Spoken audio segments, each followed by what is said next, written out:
दोस्तों, आज का हमारा वीडियो टॉपिक है रिवर्स एंड फॉरवर्ड स्टार्टर की। आज हम लोग कंप्लीट वायरिंग करना सीखेंगे। आज हम जानेंगे कि रिवर्स एंड फॉरवर्ड स्टार्टर कहाँ यूज करते हैं और आज हम इस रिवर्स और फॉरवर्ड स्टार्टर की दोनों वायरिंग करना सीखेंगे, कंट्रोल की भी और पावर की भी। तो वीडियो को स्किप मत करिएगा, वीडियो को शुरू से लास्ट तक देखिएगा। ये वीडियो देखने के बाद आप लोगों को रिवर्स एंड फॉरवर्ड स्टार्टर की वायरिंग करने में कोई कंफ्यूजन नहीं होगी। तो चलिए वीडियो स्टार्ट करते हैं बिना किसी की वायरिंग करना सीखते हैं। उसके बाद से मैं आपको कंट्रोल की वायरिंग करना सिखाऊंगा, ठीक है। तो पावर की वायरिंग करने के लिए हम लोगों को क्या चाहिए, सेम ये हमारी आर, ये हमारी वाई और ये हमारी बी, ठीक है। सबसे पहले हम लोग इसको एमसीबी में कनेक्ट करेंगे, ठीक है। एक चीज और जान लेते हैं, जब भी हमारा रिवर्स एंड फॉरवर्ड स्टार्टर की बात होती है तो वहां पे हम लोगों को दो कॉन्टेक्टर यूज करना पड़ता है, ठीक है। ये एक कॉन्टेक्टर हमारा फॉरवर्ड का होता है और दूसरा जो हमारा कॉन्टेक्टर होता है वो रिवर्स का होता है, ठीक है। तो हम लोगों को क्या चाहिए, दो कॉन्टेक्टर चाहिए, ठीक है। ये हमारा एमसीबी 3 फेज का एमसीबी लगा हुआ है। ये हमारा एमसीबी का ट्रिपिंग और ओवरलोड का सिंबल है, ठीक है। उसके बाद से ये जो हमारी सप्लाई आ जाती है वो कहाँ आती है, तो ये हमारी जो सप्लाई आ जाती है, जब हम लोग एमसीबी ऑन करेंगे तो ये जो हमारी सप्लाई आ जाएगी, ये हमारी आ जाएगी फॉरवर्ड कॉन्टेक्टर में, ठीक है। ये जो हमारे फॉरवर्ड कॉन्टेक्टर में हमारी ये सप्लाई आ जाती है, ठीक है। अब क्या होगा, ये हम लोग का ऐप मतलब फॉरवर्ड, ठीक है। अब हम लोग को क्या चाहिए, तो हम लोग को चाहिए रिवर्स का, ठीक है। ये रिवर्स का चाहिए। अब हम लोग क्या करेंगे, ये जो फॉरवर्ड की है, जो हमारी फॉरवर्ड से जो हमारी सप्लाई आएगी, इस मोटर के पहले हम लोग एक ओवरलोड रिले लगा देंगे, ठीक है। ये हमारी ओवरलोड रिले का मकसद यही होता है कि जो भी हमारी इस मोटर में अगर कभी ओवर करंट फ्लो होता है तो ये रिले उस सप्लाई को कट कर देगा, ठीक है। ये हम लोग रिले में कनेक्ट कर दिए। अब हम लोग का क्या करना पड़ेगा, ये हमारी आर है, ये इसको रिवर्स में दे देंगे, ठीक है। ये वाई को वाई में कनेक्ट कर दिए और ये हमारी बी को बी में कनेक्ट कर दिए। अभी हमारा रिवर्स और फॉरवर्ड स्टार्टर का मकसद ही यही होता है कि जो हमारी मोटर है वो कभी इस डायरेक्शन में चले और वो कभी इस डायरेक्शन में चले। वो किस तरह से चलेगा, तो उसके लिए हम लोगों को चाहिए कि जो हमारा फेस है उसकी कुछ इंटरचेंज करना पड़ेगा, ठीक है। जैसे ये हमारा आर है, ये हमारा वाई है और ये हमारा बी है, तो हम लोग आर को बी में कनेक्ट कर देंगे, वाई को वाई में कनेक्ट कर देंगे और बी को हम लोग आर में कनेक्ट कर देंगे। सिर्फ हम लोग को किसी दो फेस को चेंज करना रहता है, क्योंकि कभी हमारी मोटर उल्टा डायरेक्शन में घूमती है तो कभी सीधा डायरेक्शन में घूमती है। वो कब घूमती है तो वो हम लोगों को वो फेस सीक्वेंस जो होता है उसको चेंज कर देंगे, तभी हमारी ये जो मोटर है कभी सीधा घूमेगी तो कभी उल्टा घूमेगी। आप यहाँ से ना चेंज करके आप इधर से भी चेंज कर सकते हैं, दोनों का मकसद सेम होता है, ठीक है दोस्त। तो हम लोगों ने देखा कि ये जो हमारी रिवर्स एंड फॉरवर्ड स्टार्टर होता है, ये उसका पावर की वायरिंग ऐसे होती है। अब हम लोग की कंट्रोल की वायरिंग क्या होती है, तो अब हम लोग कंट्रोल की वायरिंग बनाने से पहले मैं आप लोग को एक चीज बता देता हूँ कि कंट्रोल की वायरिंग करने के लिए हम लोगों को क्या क्या चीज चाहिए। तो एक हम लोग को चाहिए स्टार्ट पुश बटन, ये फॉरवर्ड के लिए भी चाहिए और रिवर्स के लिए भी चाहिए, और एक हम लोग को चाहिए स्टॉप पुश बटन, ठीक है।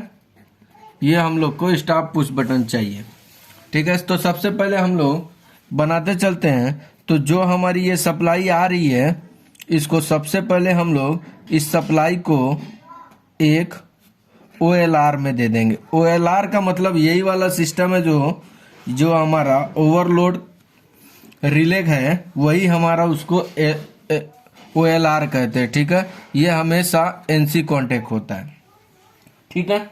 अब यहाँ से जो हमारी सप्लाई निकलती है वो हमारी सप्लाई आ जाती है स्टॉप पुश बटन, ये भी हमारा एनसी होता है। ठीक है, तो सबसे पहले हम लोग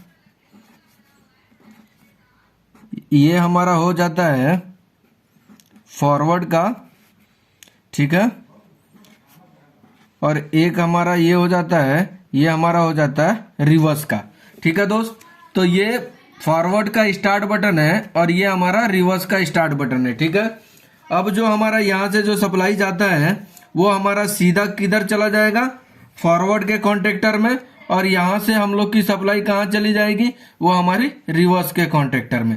लेकिन हम लोग कभी भी देखिएगा, जब भी हम लोग फॉरवर्ड और रिवर्स की वायरिंग, कंट्रोल वायरिंग करते हैं, तो उसमें हम लोग को इंटरलॉकिंग करनी भी बहुत ज़रूरी है। क्यों ज़रूरी है, कभी हम लोग इसको फॉरवर्ड को स्टार्ट करके रखे हैं और उस केस में हम लोग रिवर्स का भी बटन अगर स्टार्ट करते हैं तो उस केस में क्या होएगा, ये जो हमारी कॉन्टेक्टर है जल जाएंगे या तो शॉर्ट सर्किट हो जाएगा। इससे बचने के लिए हम लोग क्या करते हैं, इंटरलॉकिंग करते हैं। तो इंटरलॉकिंग करने का मकसद यही होता है कि ये दोनों कॉन्टेक्टर एक साथ ऑन ना हो। तो जो फॉरवर्ड का जो हम लोग का एनो कॉन्टेक्ट होता है, एफ एनो, वो हम लोग रिवर्स के कॉन्टेक्टर में यूज कर लेंगे, और जो रिवर्स का एनो कॉन्टेक्ट होता है वो हम लोग फॉरवर्ड के कॉन्टेक्टर के लिए यूज कर लेंगे। अब जो हमारी यहाँ से ये हम लोग का एफ, ये हमारा हो जाता है फॉरवर्ड का और ये हमारा हो जाता है रिवर्स का। ठीक है, अब देखिएगा ये कॉन्टेक्टर के पीछे जो ये इसकी क्वाइल है वो 440 है या 230 है। अगर 230 होगा तो सीधा आप न्यूट्रल डायरेक्ट दे दीजिए। ठीक है, अगर 440 होगा तो आप फेस डायरेक्ट दे दीजिए, तो ये हमारी कॉन्टेक्टर ऑन हो जाएंगे। अब क्या होगा दोस्त कि जब हम लोग ये फॉरवर्ड का स्टार्ट बटन अगर प्रेस करते हैं तो उस केस में क्या होएगा कि ये जो हमारी मोटर है वो सीधे डायरेक्शन में घूमेगी, लेकिन तब तक ही घूमेगी जब तक कि हम लोग इस बटन को प्रेस करके रखेंगे। जैसे ही हम लोग इस बटन को छोड़ देंगे तो ये क्या हो जाएगा, ये हमारी मोटर तुरंत स्टॉप हो जाएगी।